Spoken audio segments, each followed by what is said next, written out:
नमस्कार दोस्तों। सन 2000 से 2014 का वो दौर था जब हर बार घर से बाहर निकलने में सभी को डर लगता था। जहां तहां बम विस्फोट होते थे, आतंकियों के हौसले बिल्कुल बुलंद थे, कांग्रेसी तुष्टीकरण की फसल देश को दहलाए रहती थी। ऐसे में हम शुक्रगुजार हैं कि यदि कल दिल्ली में हुई विभत्स आतंकी घटना को छोड़ दें, तो मोदी जी के आने के बाद पिछले 10-11 साल काफी शांति से गुजरे हैं। लेकिन सच तो ये भी है कि इस तरह की शांति कभी स्थायी नहीं होती। ये शांति होने का केवल भ्रम है। सच ये है कि हमारा दुश्मन हमारा स्थायी दुश्मन है। उसके लिए युद्ध का कोई नियम नहीं है। वो सह अस्तित्व जैसे झुनझुने में विश्वास नहीं रखता। उसका स्पष्ट मानना है कि काफिरों को इस पूरी दुनिया में कहीं भी रहने या जीने का कोई हक नहीं है। यानी उसके मन में अपने लक्ष्य को लेकर किसी भी तरह की कोई दुविधा नहीं है।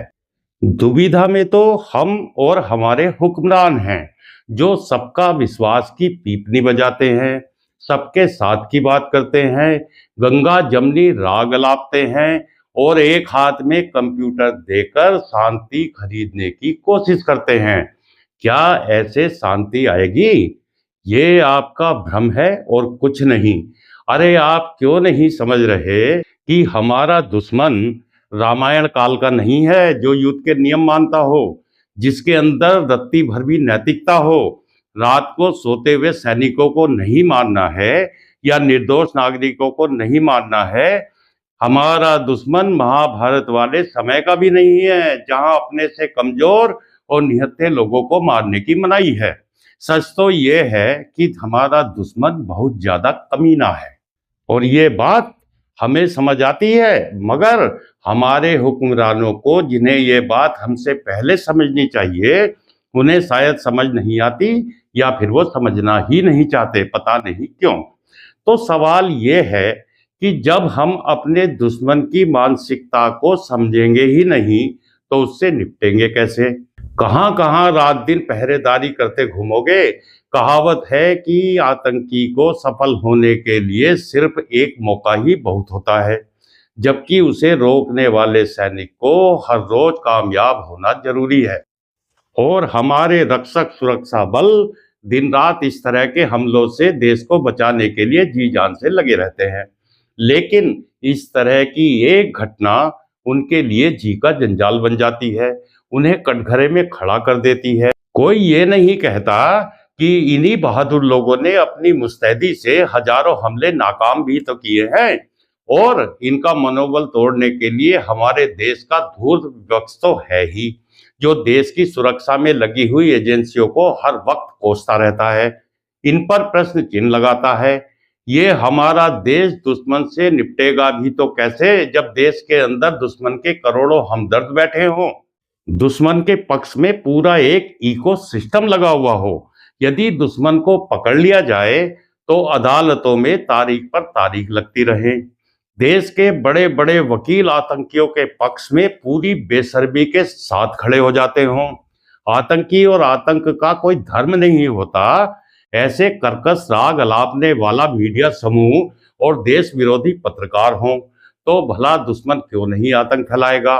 और दुनिया की सबसे खूबसूरत जुडिशियरी भी तो हमारे ही देश में है, जो आतंकियों के लिए आधी रात में भी अदालत खोलकर उनके मुकदमे सुनती है।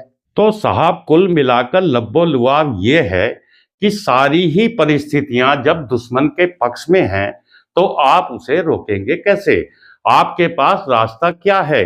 क्या जो हाल इस समय देश के सेकुलरों ने इस देश का बना दिया है, उसे नियति मान लिया जाएगा? क्या मान लिया जाएगा कि वर्तमान व्यवस्था के बल पर हम अपने दुश्मन पर एक ना एक दिन जीत दर्ज कर लेंगे, या फिर दुश्मन का सिर कुचलने के लिए व्यवस्था परिवर्तन करेंगे? आखिर कुछ तो जरूर करना पड़ेगा। संसद भवन में राजदंड का प्रतीक सेंगोल स्थापित करने भर से तो दुश्मन डरने से रहा। तो मतलब साफ है कि दुश्मन को स्पेशल ट्रीटमेंट दिए बिना उसमें भय तो व्याप्त नहीं होगा, बिल्कुल नहीं होगा। केंद्र सरकार यदि चाहे तो उत्तर प्रदेश के सीएम योगी आदित्यनाथ जी से बहुत कुछ सीख सकती है। भय का वातावरण कैसे खत्म किया जाता है, दुश्मन की कमर कैसे तोड़ी जाती है, ये बात केंद्र सरकार को योगी जी से सीखने की सख्त जरूरत है। अब कल की इस विभत्स आतंकी घटना में जिनको मरना था वो चले गए। कल इस मरने वालों की लिस्ट में अपना नाम जुड़वाकर कोई और चला जाएगा। सबसे ज्यादा समझने वाली बात तो ये है कि हमारा दुश्मन पाकिस्तान नहीं है, हमारा दुश्मन चीन नहीं है, हमारा दुश्मन अमेरिका, रूस, बांग्लादेश, नेपाल, श्रीलंका कोई नहीं है। हमारा दुश्मन हमारे बीच ही है। और हमारे असली दुश्मन को जब तक हमारे हुक्मरान खुलेआम देश का दुश्मन घोषित नहीं करेंगे, तब तक ऐसे हमलों को रोकना नामुमकिन ही रहेगा। तो दोस्तों, आपको क्या लगता है, क्या वक्त नहीं आ गया है कि अब सरकार ऐसे दुश्मनों के मामले में कुछ लीक से हटकर कुछ अलग करे, ताकि देश को परिणाम दिखें, दुश्मन के हौसले पस्त हों और देश सुरक्षित रहे?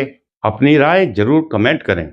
तो दोस्तों, इस वीडियो में इतना ही। आपसे निवेदन है कि चैनल को सब्सक्राइब करें, वीडियो को लाइक करें और कमेंट भी जरूर करें। नमस्कार।